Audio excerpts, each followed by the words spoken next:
السلام علیکم ورحمۃ اللہ وبرکاتہ۔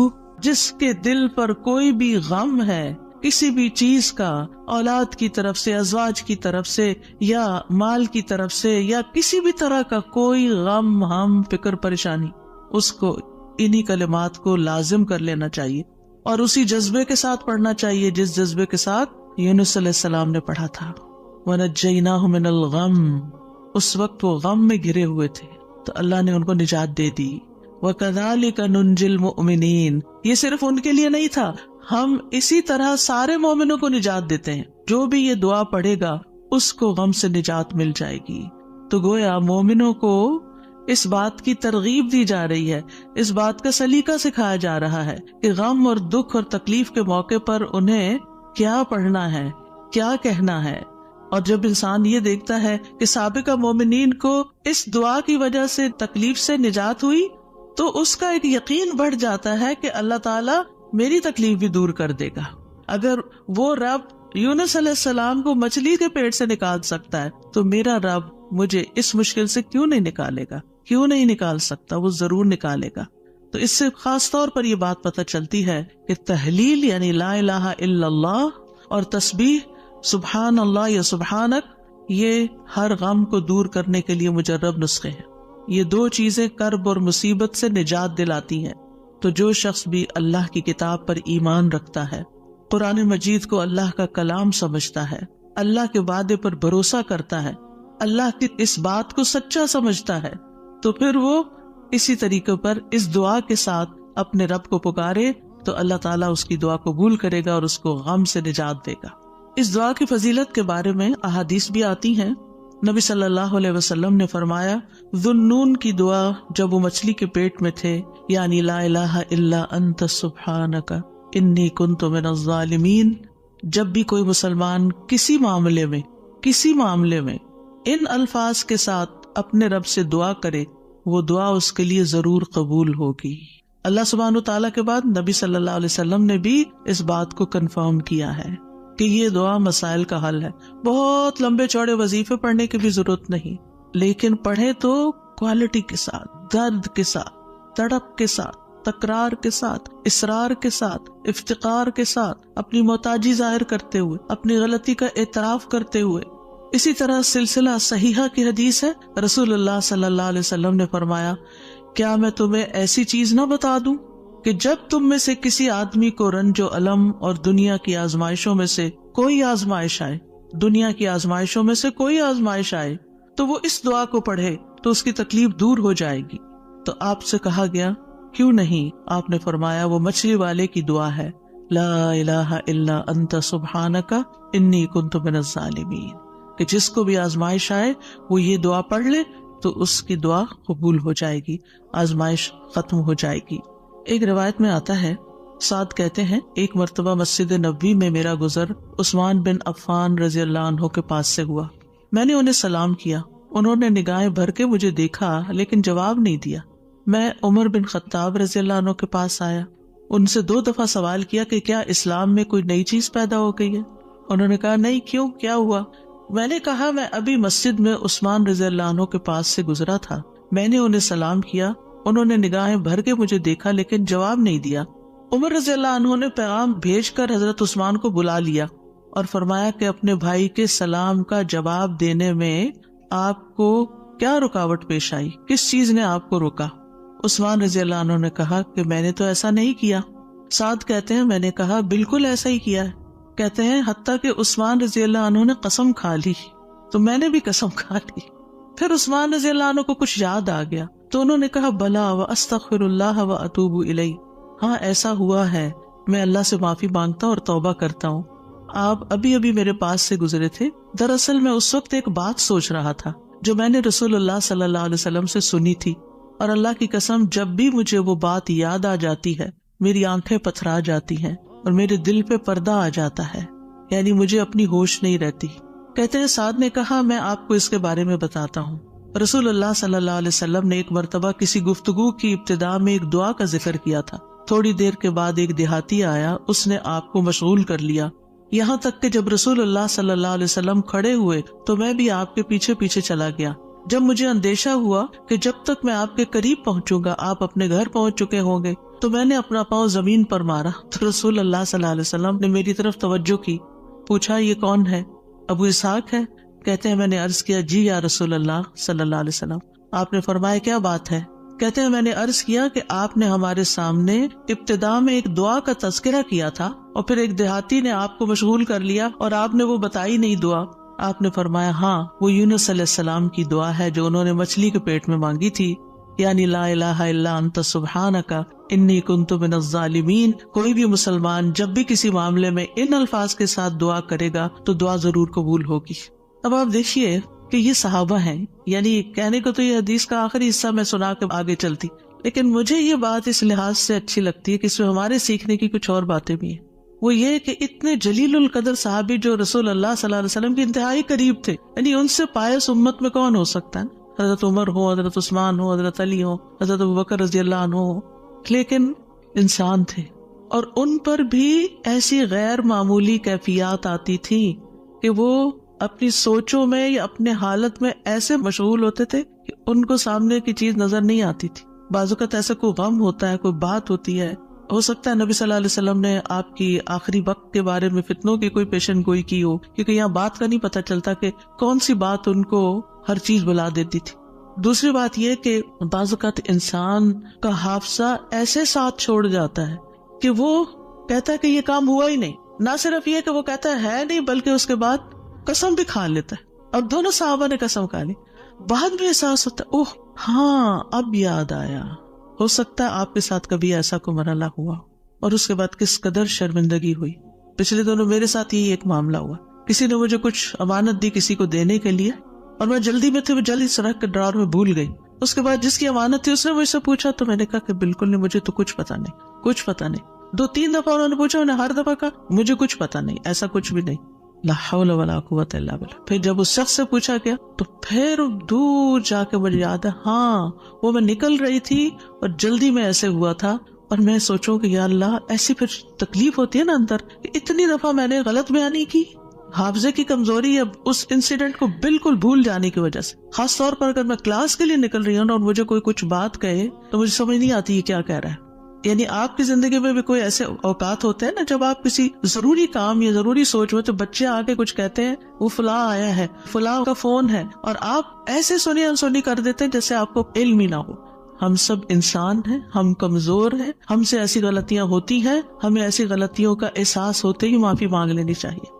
اور یہ جو ہم استغفار کرتے تو وہ کہتے کون سا گناہ کیا, کوئی گناہ تو ہے نہیں, اس بات کا استغفار. بے شمار گناہ ہیں ہمارے اور ہم نے اپنا اعمال نامہ کوئی نہیں دیکھا اب تک کہ جس سے ہمیں یہ پتا چلے کہ وہ مٹ چکے ہیں کہ نہیں مٹ چکے, اور ہمیں اسٹل ابھی اور بھی معافی مانگنے کی ضرورت ہے. تو جب تک ہماری جان میں جان ہے ہم سے کچھ نہ کچھ غلطیاں کمیاں کوتاہیاں ہوتی رہیں گی, جانے انجانے. خلق الانسان ضعیفا, ہم کمزور پیدا کیے گئے, چاہے ہم نیکی کے, علم کے, اخلاق کے کسی بھی مرتبے پر ہوں, ہم کمزور ہیں, ہم میں کوئی بڑائی نہیں ہے اور ہم سب غلطیاں کرتے ہیں. تو ہونا کیا چاہیے, جو ہی یاد آئے غلطی تو غلطی کا اعتراف کر لینا چاہیے, معافی مانگ لینی چاہیے, بندوں سے بھی مانگ لینی چاہیے, اللہ سے بھی معافی مانگ لینی چاہیے, اور پھر اللہ تعالیٰ کی طرف رجوع کرنا چاہیے. اللہ سبحانہ تعالیٰ معاف کر دینے والا ہے اور وہی ایک اکیلا ہے جو مشکلات سے نکال سکتا ہے. یہ پکا یقین ہونا چاہیے, اور جتنا زیادہ یہ یقین ہوگا نا اتنا ہی زیادہ ہم اللہ کی طرف رجوع کریں گے, اتنا ہی زیادہ محبت کے ساتھ پھر اللہ ہی کو پکاریں گے کہ دروازہ یہی ہے جس کو کٹکھٹانا ہے, ہمیں ادھر سے ہی مسئلہ حل ہونا ہے اور کوئی رستہ نہیں ہے. جتنی توحید خالص ہوگی اتنی دعا مؤثر ہوگی. اور یہ دعا جو ہے اس کو دعا الکرب بھی کہا جاتا ہے, تکلیف دور کرنے والی دعا. ہمارے ہاں اس کو آیت کریمہ کہا جاتا ہے, ورنہ ہر آیت کریمہ ہے. کریمہ کا مطلب معزز, اور اس کی کوئی گنتی مقرر نہیں ہے, لیکن اگر آپ تکرار سے پڑھیں, 100 دفعہ پڑھ لیں, 20 دفعہ پڑھ لیں, 50 دفعہ پڑھ لیں, ضرور پڑھ لیں, وہ منع بھی نہیں ہے, لیکن ایک مخصوص تعداد میں پڑھنے سے ہی مشکل کا حل ہونا, یہ یقین رکھنا یہ غلط ہے, ایسا نہیں ہونا چاہیے. تو اس دعا میں پھر دہرا دیتی ہوں کیونکہ اصل سبق یہ ہے جو آپ کو سیکھنا ہے, اور دعا تو آپ کو سب کو آتی پہلے سے بھی پتا ہے, اور یہ حدیثیں بھی سنی ہوئی ہیں. جس چیز کو پلے باندھنا, جس چیز کو پکڑ کے رکھنا ہے, وہ کیا چیز ہے کہ جس سے یہ دعا اتنی افیکٹو ہے. تو اس میں 4 چیزیں ہیں. ایک ہے توحید, دوسرے ہے اللہ کو ہر عیب اور نقص سے پاک قرار دینا. تیسرے اپنے عبودیت کا اقرار کہ میں بندہ ہوں، غلطیوں والا ہوں. اور چوتھے اپنی غلطی اور کوتاہی کو مان جانا، اپنی غلطی کا اعتراف کرنا. جس بندے کے اندر یہ 4 چیزیں ہوں گی، جس دعا میں یہ 4 چیزیں آ جائیں گی، انشاءاللہ وہاں مسائل حل ہو جائیں گے. اور پھر آپ دیکھیے کہ انسان کا نفس جو ہے نا، ایک دم ذرا سی بھی کوئی اس کو چیز ملے، کچھ حاصل ہو تو ایک سرکشی کا شکار ہو جاتا ہے، تکبر اور غرور میں آ جاتا ہے. تو اپنے آپ کو تکبر اور غرور سے نجات دینا ہے، کیونکہ کچھ لوگوں کا خیال ہوتا ہے کہ I am very important and I can do every thing, اور میں سب کچھ کر سکتا ہوں، اور سیلف ریلائنس ہوں، میں سیلف میڈ ہوں، اور پتہ نہیں کیا کیا اپنے بارے میں جھوٹی توقعات اور اپنے آپ کو بڑھا چڑھا کے پیش کرنا اور اپنے آپ کو بڑی چیز سمجھنا. یہ چیزیں اللہ تعالیٰ کو پسند نہیں. لیکن افسوس یہ کہ یہاں کے کلچر کی وجہ سے یہ چیزیں ہمارے بچوں کے اندر اتنی انسٹل ہو گئی ہیں کہ وہ ایک ایروگنس کے لیول تک بعض اوقات اخلاق پہنچ جاتا ہے، جو کہ انتہائی خطرناک ہے. تو بچوں کی تربیت میں یہ ایلیمنٹ یاد رکھیں کہ ان کو کانفیڈینس دیں کہ یو کین ڈو، آپ ٹرائی کرو، آپ کر سکتے ہو، اللہ نے آپ کو یہ اور یہ اور یہ دیا، نعمتوں کو یاد کرائیں، لیکن اس کی ایک لکیر کھینچے، اس سے آگے نہیں جائیں. You are not everything, کرنے والا اللہ ہے. انسان صرف اسباب اختیار کرتا ہے، لیکن ساری طاقت لا حول ولا قوت الا باللہ. اور پھر یہ کہ اللہ تعالیٰ کی جو خالق کی عظمت ہے اور اس کی جو اہمیت ہے ہماری زندگی میں، اس کا اظہار اور اقرار کرنا اور اس کو پاک قرار دینا اور اس سے ظلم کی نفی کرنا کہ آپ ظالم نہیں، میں ظالم ہوں، انی کنت من الظالمین، اور غلطیاں میری ہیں، یہ بہت ضروری ہے. جہاں تک غم اور پریشانی کا تعلق ہے زندگی میں، تو یاد رکھیے کہ غمگین رہنا ایمان کی علامت نہیں. ٹھیک ہے، یعنی ہر وقت غمگین نہیں رہنا چاہیے. غم ایمان کے مراتب میں سے نہیں. ابن قیم رحمہ اللہ کہتے ہیں، جان لیں غم راستے کی رکاوٹوں میں سے ہے. یعنی اللہ کی طرف جانے والا جو راستہ ہے، سالک کہتے ہیں نا جانے والے کو، آپ نے سنا ہوگا لفظ سالک. تو اللہ کی طرف جانے والا جو راستہ ہے، غم اس راستے کی رکاوٹ ہے. غم آپ کی ہمت، طاقت، صلاحیت کو کم کرتا ہے، آپ کی عبادت میں رکاوٹ ڈالتا ہے. آپ نماز شروع کر لیتے ہیں، آپ کو پتہ ہی نہیں ہوتا کہ کیا پڑھ رہے ہیں. آپ دعا مانگنے لگتے ہیں، آپ کا دل اڑا ہوا ہوتا ہے، آپ کو سمجھ نہیں آتی آپ کیا بول رہے ہیں. تو غم سے ہمیشہ پناہ مانگے کہ ہم پر غم نہ آئے. وہ کہتے ہیں یہ ایمان کے مراتب اور مقامات میں سے نہیں، اور نہ ہی اللہ کے راستے پر چلنے والوں کی منازل میں سے ہے. یہی وجہ ہے کہ اللہ نے کسی ایک جگہ پر بھی غم کرنے کا حکم نہیں دیا. صبر کا حکم دیا، شکر کا حکم دیا، توکل کا دیا، لیکن غم کرنے کا حکم نہیں دیا کہ غم کرو، غمگین رہو. اور نہ ہی غم کی کہیں تعریف فرمائی ہے، بلکہ غم سے منع کیا ہے. غم مصیبتوں میں سے ایک مصیبت ہے، اور ہمیں دعا کرتے رہنا چاہیے کہ اللہ تعالیٰ اس مصیبت کو ہم سے دور ہی رکھے. یہی وجہ ہے کہ جنتی لوگ جنت میں پہنچ کر کیا کہیں گے؟ الحمدللہ الذی اذہب عنا الحزن. سب تعریفیں اللہ کے لیے ہیں جس نے ہم سے غم دور کر دیا. یعنی جنتی جنت میں جا کر جس چیز سے خوش ہوں گے وہ کیا کہ جنت میں غم نہیں ہے، کوئی پریشانی نہیں ہے. اللہ سبحانہ و تعالیٰ بندے کو غمگین ہونے سے منع فرماتا ہے. سورۃ آل عمران میں جنگ احد کے سلسلے میں اللہ تعالیٰ فرماتے ہیں اذ تسعدون ولا تلوون علی احد والرسول يدعوكم في اخراكم فاصابكم غما بغم لكي لا تحزنوا على ما فاتكم ولا ما اصابكم واللہ خبیر بما تعملون. اور وہ وقت یاد کرو جب جنگ احد میں تم بھاگے چلے جا رہے تھے اور کسی کی طرف مڑ کر بھی نہ دیکھتے تھے، حالانکہ اللہ کا رسول تمہیں پیچھے سے بلا رہا تھا. پھر اللہ نے تمہیں رنج پر رنج دیے تاکہ تم ایسی بات پر غم نہ کرو جو تمہارے ہاتھ سے نکل جائے، اور نہ ایسی مصیبت پر غم کرو جو تم پہ نازل ہو. اور جو کام بھی تم کرتے ہو اللہ ان سے خوب واقف ہے. یعنی یہ ٹریننگ ہو رہی تھی. یعنی ایک کے بعد ایک صدمہ کیوں آیا؟ تاکہ غم زندگی سے نکل لی جائے. پھر فرمایا وَلَا تَهِنُوا وَلَا تَحْزَنُوا وَأَنْتُمُ الْأَعْلَوْنَ إِن كُنتُم مُؤْمِنِينَ. اتنی تکلیف اٹھا کے سب سے بڑی تکلیف مسلمانوں کے لیے کیا تھی کہ نبی صلی اللہ علیہ وسلم کا دانت مبارک شہید ہو گیا تھا اور آپ کو چوٹ لگی تھی اور آپ گر پڑے تھے. تو یہ بہت بڑا صدمہ تھا. 70 لوگ شہید ہو چکے تھے، گھر گھر میں آفت آ گئی تھی. لیکن اتنے بڑے صدمے کے بعد بھی اللہ تعالیٰ کا حکم کیا ہے؟ وَلَا تَهِنُوا وَلَا تَحْزَنُوا. غمگین مت رہو، غم نہیں کرو.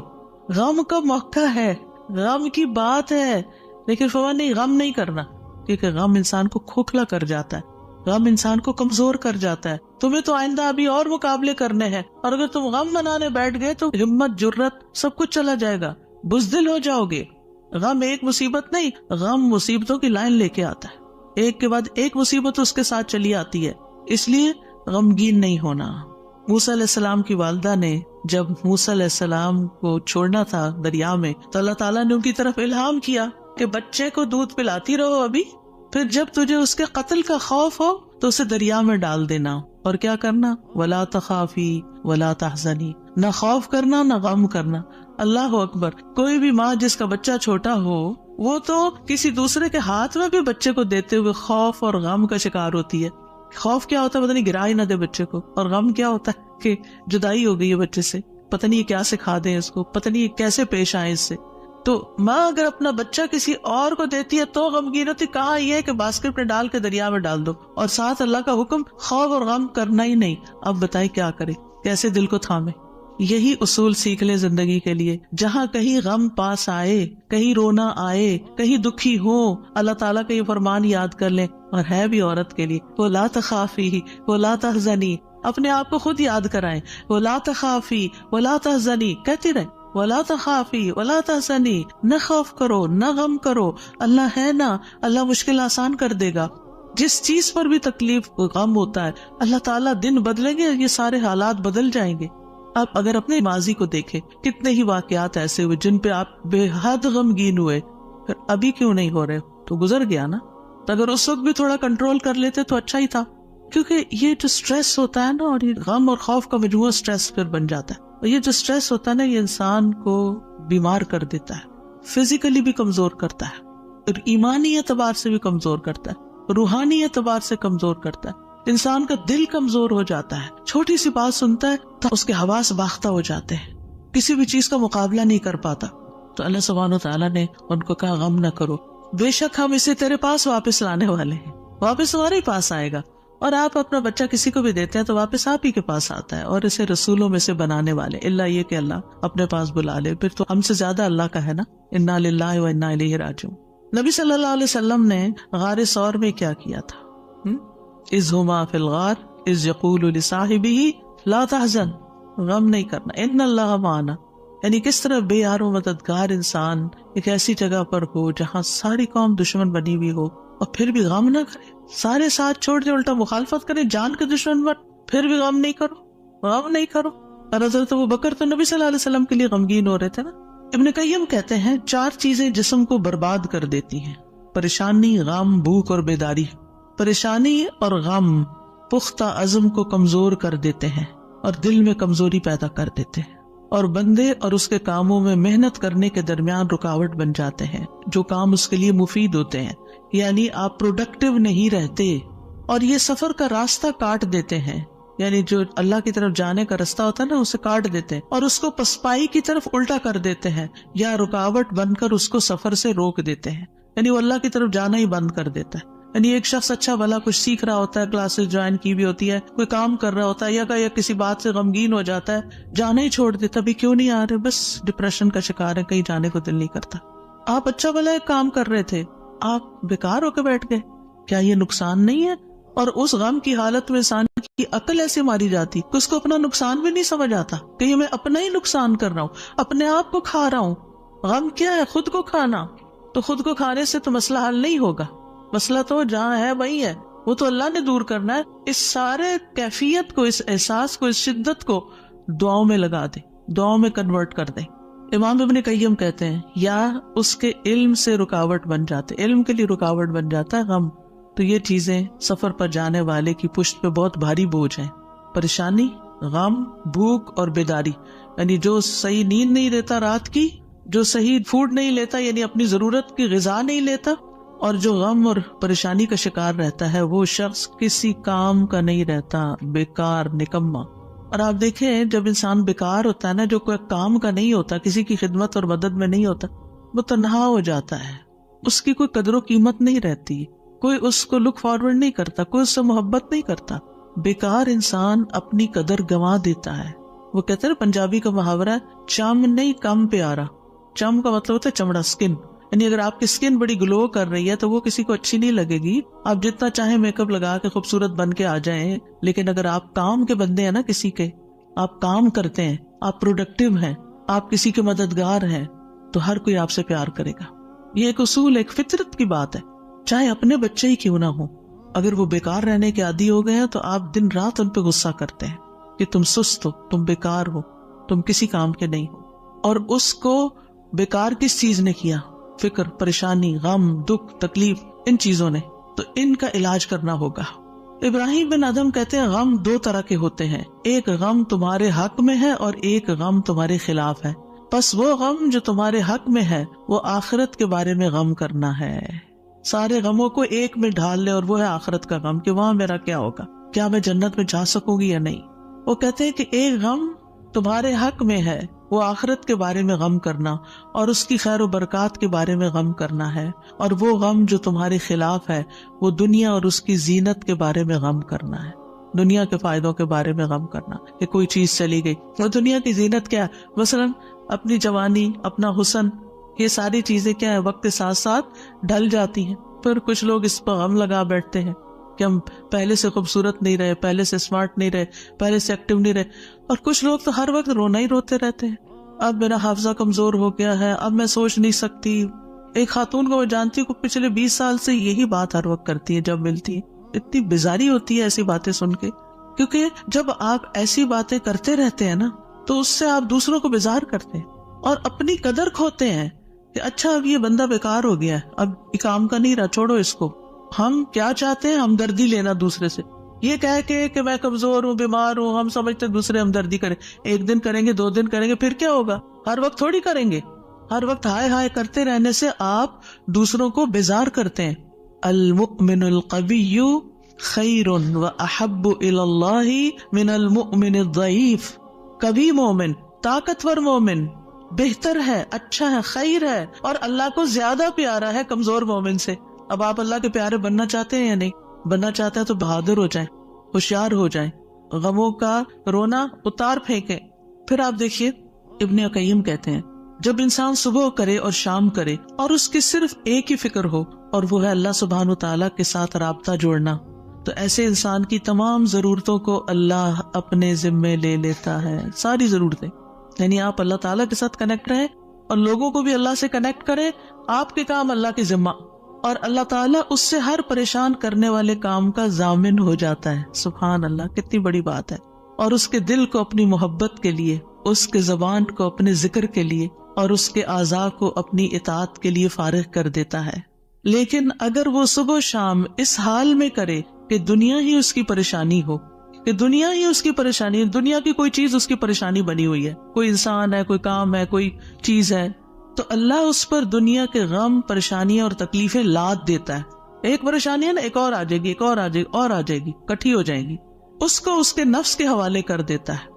تو اللہ اس کے دل کو اپنی محبت سے ہٹا کر مخلوق کی محبت میں مشغول کر دیتا ہے. یہ بھی ایک سزا ہوتی ہے کہ انسان انسانوں کی محبت کا قیدی ہو جاتا ہے.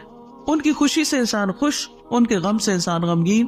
اس کی اپنی کوئی زندگی نہیں، اس کے اپنے پاس خوش ہونے کے لیے کوئی چیز ہی نہیں، اور اس کی زبان کو اپنے ذکر سے ہٹا کر لوگوں کے ذکر کے ساتھ مشغول کر دیتا ہے. پھر وہ لوگوں کی باتیں کرتا رہتا ہے. وہی کتنی بیزاری ہوتی ہے نا جب لوگوں کی کوئی خراب باتیں آپ سے کریں، کسی کے عیب کھولیں آپ کے سامنے، کسی کی غیبت کریں، کسی کے الزام تراشی کریں، یا اپنی لڑائی جھگڑوں کو اس طرح ذکر کریں. یہ کوئی خوشگوار گفتگو تو نہیں ہوتی. تو یہ بھی سزا کی ایک قسم ہوتی کہ ہر وقت انسان اس قسم کی باتیں کرتا رہے اور اس کے اعضاء کو اپنی اطاعت سے ہٹا کر لوگوں کے کاموں میں مشغول کر دیتا ہے. انبیاء کا خاص وصف یہ تھا کہ وہ آخرت کو ہر وقت یاد رکھتے تھے اور ہر معاملے کو اسی کو پیش نظر رکھ کے نبھاتے تھے. ان کے بارے میں آتا ہے انا اخلصناہم بخالصۃ ذکر الدار، بے شک ہم نے انہیں ایک خاص صفت کے ساتھ چن لیا جو اصل گھر کی یاد ہے. یعنی وہ آخرت کو یاد کرتے رہتے ہیں، ان کا غم آخرت کے بارے میں ہے. سورۃ الانبیاء میں ہی آتا ہے انہم کانوا یسارعون فی الخیرات ویدعوننا رغبا ورہبا وکانوا لنا خاشعین. یقیناً وہ نیکیوں میں جلدی کرتے تھے اور ہمیں رغبت اور خوف سے پکارتے تھے اور ہمارے لیے عاجزی کرتے تھے. سفیان ثوری کہتے ہیں وکانوا لنا خاشعین کے بارے میں کہ غم ان کے دلوں میں پھیل کر ان کو پگھلانے والا ہوتا ہے، یعنی اللہ کے حضور جھکانے کے لیے. آخرت کا غم انہیں اللہ کی طرف مائل کرتا ہے، کیونکہ مالک یوم الدین بھی تو وہی ہے نا، فیصلہ بھی قیامت کے دن اسی کے ہاتھ میں ہے. لہٰذا فکر اس بات کی ہونی چاہیے کہ وہ ہمارے حق میں کیسے فیصلہ کرے گا. اللہ کرے کہ رحمت والا معاملہ فرمائے۔ صحابہ بھی آخرت کا غم ہی لگائے رکھتے تھے۔ عبد الرحمن بن عوف کے پاس کھانا لایا گیا، وہ روزے سے تھے۔ انہوں نے کہا مصعب بن عمیر شہید کیے گئے، وہ مجھ سے بہتر تھے، انہیں جس چادر کا کفن دیا گیا اس سے ان کا سر چھپاتے تو پاؤں نکل آتے، پاؤں چھپاتے تو سر کھل جاتا۔ پھر ہمارے لیے دنیا کشادہ کر دی گئی، ہمیں تو یہ ڈر ہے کہ کہیں ہماری نیکیوں کا بدلہ ہمیں اس دنیا میں ہی نہ مل جائے۔ اور پھر آپ رو پڑے، کھانا بھی چھوڑ دیا۔ حسن بصری کا حال یہ تھا کہ جب بھی ان سے ملاقات ہوتی ایسا لگتا کہ ابھی کوئی مصیبت آئی، یعنی آخرت کی فکر اتنی کرتے تھے۔ نظر کہتے ہیں میں عمر بن عبدالعزیز کے پاس گیا تو وہ رونے کے قریب تھے، ہمیشہ آہیں بھرتے رہتے تھے، گویا ساری مخلوق کا غم انہی کو ہے، حالانکہ ان کو آخرت کی فکر ہوتی تھی۔ سفیان ثوری کہتے ہیں لوگوں کا غم ختم ہو چکا ہے، آپ نمازیوں میں ایک شخص کو دیکھیں گے اس پر کوئی نہ غم ہے نہ خوف ہے۔ وہ کہتے ہیں پہلے ایک آدمی نماز پڑھتا تھا، پھر آپ اس کو دیکھتے کہ بیٹھا ہوا اور اس کی نماز اس کو غم میں بھڑکا دیتی، یعنی اس کو رونا آتا نماز میں آخرت کی یاد کی وجہ سے۔ آج اگر ہمیں نماز میں رونا آتا بھی ہے تو کس وجہ سے آتا ہے؟ ہم سب اپنا جائزہ لیں، ہر کوئی اپنا اپنا۔ پچھلے ایک مہینے کے اندر سوچئے میں کتنی بار روئی ہوں اور کیوں روئی ہوں، دنیا کے غم میں روئی ہوں یا آخرت کے غم میں روئی ہوں۔ ہم کیوں روتے ہیں؟ اس نے مجھے ہرٹ کر دیا، یہ مسئلہ آ گیا، فلاں آ گیا۔ یہ چھوٹے مسئلے ہیں، یہ وقت کے ساتھ ختم ہو جائیں گے، جو آگے آپ بڑھیں گے یہ مسئلے پیچھے رہتے جائیں گے۔ لیکن آگے جو آ رہا ہے نا، کل جس کو دیکھنا ہے وہ ہے مشکل وقت، اس کا غم لگا لیں، پیچھے نہ دیکھیں آگے دیکھیں۔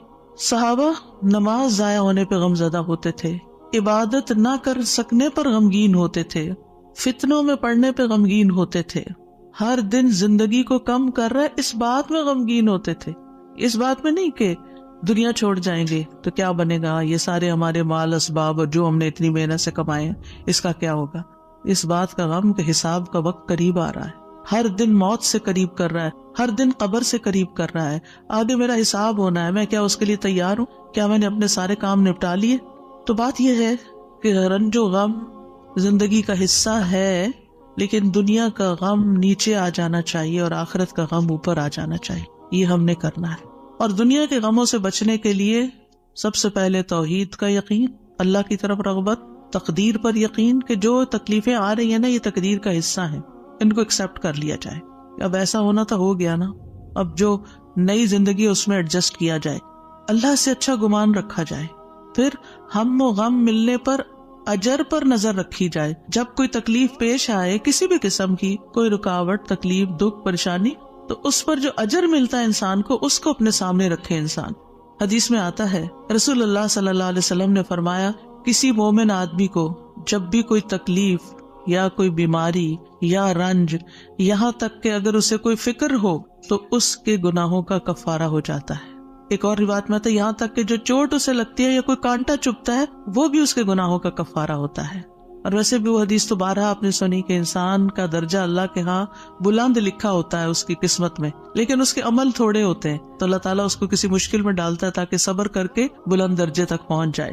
پھر انسان دنیا کے معاملے میں اگر غم ہے تو اپنے سے زیادہ غم والوں کو دیکھ لے، ان کی پریشانیوں کو دیکھے، انبیاء کی آزمائشوں اور تکلیفوں کے بارے میں پڑھے، جانے کہ ان پہ کیسے کیسے غم آئے، پھر اپنے آپ کو اللہ کے سپرد کرے، اپنا معاملہ اللہ کے حوالے کرے، اور جو کام اللہ نے کرنے کو دیے نا ان کی پلاننگ کرے اور وہ کرے، اپنے دل کا حال اللہ کے سامنے رکھے۔ انما اشکو بثی وحزنی الی اللہ، کثرت سے اللہ کا ذکر کرے کیونکہ اللہ کے ذکر میں دلوں کو اطمینان ہوتا ہے۔ الا بذکر اللہ تطمئن القلوب، تسبیحات کی کثرت کر دے۔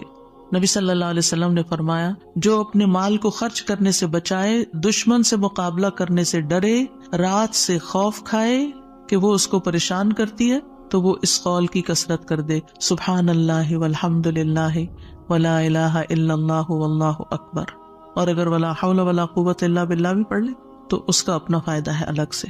پھر یہ کہ اپنے فرائض اور اپنی ذمہ داریوں کو پورا کرے انسان۔ بہت دفعہ انسان کی بیکاری اس کو غمگین کرتی ہے، کرنے کا کوئی کام نہیں ہے، فارغ ہے، کوئی مقصد نہیں زندگی میں، کوئی منزل نہیں، کچھ اچیو کرنے کو نہیں، دن آتا ہے چلا جاتا ہے، تو یہ چیزیں بھی انسان کو پریشان رکھتی ہیں۔ جب آپ کی گول سیٹنگ ہوگی ہر روز کی، صبح سویرے اٹھتے ہی اور ارلی مارننگ کام شروع کر دیں گے تو پریشانیاں بھاگ جائیں گی، ان کو آپ کے پاس آنے کا وقت نہیں ملے گا کیونکہ آپ مصروف ہیں، آپ ان کو ٹائم نہیں دیں گے کیونکہ آپ کے پاس اور کام ہے۔ لیکن جب آپ فارغ ہوتے ہیں تو وہ آ جاتی ہیں آپ کا دل اڑانے۔ پھر نماز سے مدد حاصل کرنا، وَاسْتَعِینُوا بِالصَّبْرِ وَالصَّلَاةِ، انبیاء گھبراہٹ میں نماز کی طرف لپکتے تھے، اور جو نماز چھوڑ دیتا ہے اللہ کی مدد اس سے چھٹ جاتی. تو نماز کی پابندی، صدقہ کرنا، صدقات انسان کے غموں کو دور کرنے کا باعث ہے. اللہ تعالیٰ فرماتے ہیں الذین ينفقون اموالهم باللیل والنہار سرا وعلانیہ فلہم اجرہم عند ربہم ولا خوف علیہم ولا ہم یحزنون. جو لوگ دن رات کھلے چھپے اپنا مال خرچ کرتے ہیں انہیں اپنے رب سے اس کا اجر ضرور مل جائے گا. ایسے لوگوں کو نہ کچھ خوف ہوگا نہ وہ غمگین ہوں گے. پھر اسی طرح دین پر استقامت غم اور خوف کو دور کرتی ہے. دین کے کاموں میں جمے رہیں. ان الذین قالوا ربنا اللہ ثم استقاموا فلا خوف علیہم ولا هم یحزنون. یقیناً وہ لوگ جنہوں نے کہا کہ اللہ ہمارا رب ہے پھر اس پر خوب قائم رہے، ان پر نہ کوئی خوف ہوگا نہ وہ غمگین ہوں گے. پھر حالات سے کمپرومائز کرنا، حالات سے راضی رہنا. جیسے ابراہیم علیہ السلام حضرت ہاجر کو جب چھوڑ گئے مکہ کی وادی میں تو وہ پریشان ہوئی کہ میں اکیلی، میرا بچہ اکیلا، ہم یہاں کیا کریں گے، نہ کھانا نہ پینا نہ کچھ. تو دوڑتی ہوئی حضرت ابراہیم کے پیچھے آئیں. جب وہ واپس جا رہے تھے تو ان سے پوچھا اللہ ہمارا کب یاد، اللہ نے آپ کو اس کا حکم دیا کہ ہمیں یہاں اکیلے چھوڑ دیں؟ تو ابراہیم علیہ السلام نے اس بات میں سر ہلایا، کہنے لگی پھر اللہ تعالیٰ ہمیں تنہا نہیں چھوڑے. اگر اللہ کا حکم ہے نا تو ٹیک کیئر کر لے گا. ایسے ہی بندہ مومن کہتا ہے اگر یہ اللہ کا فیصلہ ہے نا تو میری ٹیک کیئر کر لے گا، مجھے فکر کرنے کی ضرورت نہیں ہے. زبان سے رب کی رضا کے کلمات ہمیشہ ادا کریں. کاش اور افسوس ہو گیا اس کے الفاظ نہیں استعمال کریں. یہ کہیں جو اللہ کی مرضی، جو تقدیر میں لکھا تھا وہ ہوا. اچھے کاموں میں مصروف ہوں، خدمت خلق میں مصروف ہوں. رسول اللہ صلی اللہ علیہ وسلم نے فرمایا وہ لوگ اللہ تعالیٰ کو زیادہ محبوب ہیں جو دوسروں کے لیے زیادہ فائدہ مند ہوں، اور اللہ عز و جل کے ہاں سب سے پسندیدہ اعمال یہ ہیں مسلمان کا اپنے بھائی کو خوش کر دینا. آپ خود غمگین بھی ہیں، دکھی بھی ہیں، دوسروں کو خوش کرنا شروع کر دیں، آپ بھی خوش ہو جائیں گے. کیونکہ خوشی کنٹیجیس ہوتی ہے، خوشی پھیلانے سے پھیلتی ہے. اس سے کوئی تکلیف دور کر دینا، یعنی اوروں کی تکلیف دور کرے، اللہ آپ کی دور کر دے گا. اس کا قرضہ چکانا، اسے کھانا کھلانا، اور مجھے کسی بھائی کی ضرورت پوری کرنے کے لیے اس کے ساتھ چلنا اس مسجد نبوی میں 1 مہینہ اعتکاف کرنے سے زیادہ محبوب ہے. اور جس نے اپنے غصے کو روک لیا اللہ اس کی خامیوں پر پردہ ڈال دے گا، اور جو اپنے غصے کو نافذ کرنے کی سخت کے باوجود پی گیا اللہ اس کے دل کو قیامت کے دن امیدوں سے بھر دے گا. اور جو اپنے بھائی کے ساتھ اس کی ضرورت پوری کرنے کے لیے چلا اللہ تعالیٰ اس کو اس دن ثابت قدم رکھے گا جس دن قدم ڈگمگا جائیں گے. اور بد اخلاقی اعمال کو یوں تباہ کرتی ہے جیسے سرکہ شہد میں بگاڑ پیدا کر دیتا ہے. یعنی شہد میں اگر سرکہ ڈال دے تو سرکے کا ٹیسٹ غالب آ جائے گا، شہد کا پیچھے چلا جائے گا. پھر اسی طرح اپنی فوڈ پر بھی نظر رکھیں. کھانا پینا بھی انسان کے اندر جو کیمیکل امبیلنسز ہوتے ہیں، ہارمونل چینجز اثر انداز ہوتا ہے. لہذا غم کے موقع پر تلبینہ کھلانا جو ہے غمگین شخص کو وہ فائدہ دیتا ہے. یہ حضرت عائشہ سے روایت ہے کہ جب کوئی ان کے رشتہ داروں میں سے فوت ہو جاتا تو عورتیں جمع ہو جاتی. جب وہ منتشر ہوتی صرف رشتہ دار اور خاص لوگ رہ جاتے تو حضرت عائشہ ان کو ہنڈیا میں تلبینہ پکانے کا حکم دیتی. تلبینہ پکایا جاتا، سرید بنایا جاتا، اس پہ تلبینہ ڈالا جاتا. پھر حضرت عائشہ فرماتی اسے کھاؤ کیونکہ میں نے رسول اللہ صلی اللہ علیہ وسلم سے سنا ہے، آپ فرماتے تھے تلبینہ مریض کے دل کو تسکین دیتا ہے اور غم بھی کچھ دور کر دیتا ہے. تو رائٹ فوڈ جو ہے وہ آپ کے اندر ایک طاقت لاتی ہے. لیکن عموماً کیا ہوتا ہے جب کوئی غمگین ہوتا ہے کھانا بھی نہیں چھوڑ دیتا. تو اس میں صحیح خوراک کسی کو دینا. اور آپ دیکھیں کہ سرید جو ہے وہ یعنی گوشت کے شوربے میں روٹی توڑ کے ڈالنا اور پھر اس کے اوپر تلبینہ، اتنی زبردست ڈش بنا کے کھانا اور کھلانا جو ہے یہ غموں اور دکھوں تکلیفوں کو، اس سے یہ پتہ چلتا ہے اگر کوئی اداس ہے پریشان ہے تو اس سے اچھا جو تمہیں اچھا سا کھانا کھلاتے ہیں. تو یہ بھی ایک ریمیڈی ہے. اس کا ماحول چینج کرے، اس کو کہیں لے جائیں. لیکن یہ کبھی کبھی تو ہو سکتا ہے اور کسی وجہ سے ہو سکتا ہے. حضرت عائشہ تو جب کسی کا کوئی فوت ہو جاتا تھا اس کا نسخہ بتا رہی ہیں. لیکن اگر کسی نے روز کی عادت ہی بنا لی ہو، صبح سویرے اٹھے موڈ آف کر لیا، تو اب یہ تو نہیں ہو سکتا نا کہ ہر روز کوئی آپ کو تلبینہ پکا کے کھلائے. اور پھر آخری بات یہ کہ دعاؤں کی کثرت. آیت کریمہ کے علاوہ اللہ اللہ ربی لا اشرک بہ شیئا، نبی صلی اللہ علیہ وسلم اپنے گھر والوں کو جمع کر کے یہ دعا سکھاتے تھے اور فرماتے کہ جب تم میں سے کسی کو کوئی غم یا پریشانی پہنچے تو اسے چاہیے کہ وہ اللہ اللہ ربی لا اشرک بہ شیئا کہے. اللہ اللہ لفظ کی تکرار ہے. 2 دفعہ جب آپ اللہ اللہ کہتے ہیں آپ کا دل ہلکا ہوتا ہے. پھر رب کی صفت کا ذکر ہے، اس میں توحید کا اقرار ہے، اور خالص نیت سے یہ پڑھے تو غم اور تنگی دور ہوگی انشاءاللہ. پھر یا حی یا قیوم برحمتک استغیث، یہ پریشان کن معاملات میں مانگی جانے والی دعا ہے. اس میں اللہ تعالیٰ کا اسم اعظم ہے. اس میں اللہ تعالیٰ کی دو صفات کے ساتھ، دو ناموں کے ساتھ وسیلہ پکڑا گیا ہے، الحی القیوم. اور بہترین وسیلہ جس کے ساتھ دعا کی جائے وہ اللہ کے نام ہے، اللہ تعالیٰ کی صفات ہے. پھر ایک اور دعا ہے، اللہم رحمتک ارجو فلا تکلنی الی نفسی طرفۃ عین واصلح لی شأنی کلہ لا الہ الا انت.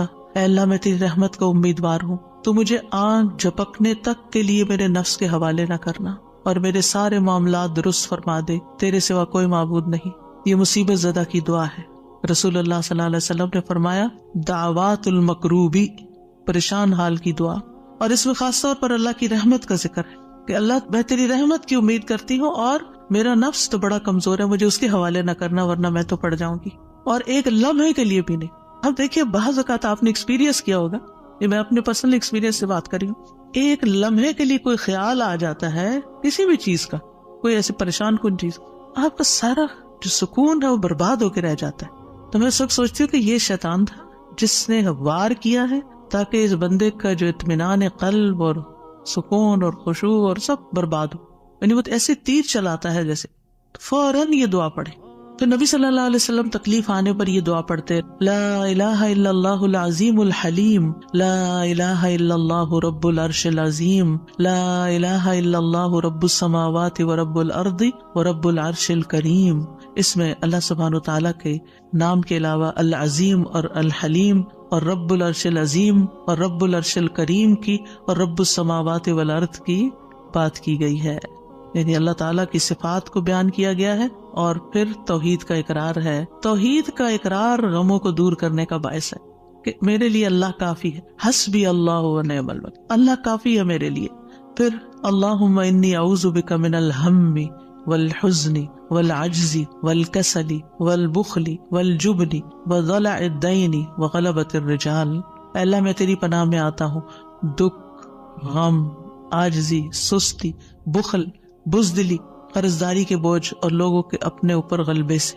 نبی صلی اللہ علیہ وسلم سفر میں کثرت سے یہ دعا پڑھتے کیونکہ سفر میں یہ ساری چیزیں آ جاتی ہیں نا اکٹھی ہو کے.